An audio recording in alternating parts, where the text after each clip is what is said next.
This is also confirmed by the recent release of the second quarter GDP data, where we already see that the growth has slowed down from here. We can now revise it by 0.2 percentage points up.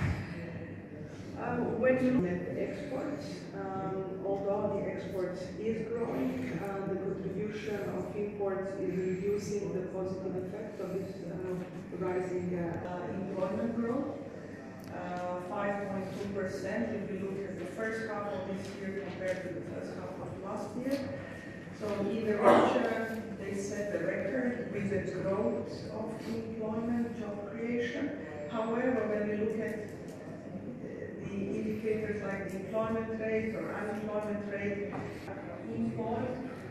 so when you get the highest employment rate and the highest participation rate, even the highest participation of women in the labor market, have contributed to the reduction in unemployment, and we also see that the youth unemployment has also reduced. So many young issues that concern that need to be taken into account.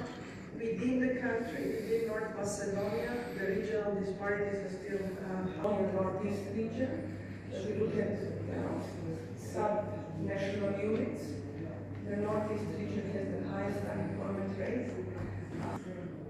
While we are looking at the possible explanations why, for example, in Montenegro, a really small country with close catchment distances, transportation may be the other issue, but I think there is also the social incentives, the social transfer that are keeping people, and also revitalizing the private sector to generate jobs in these areas.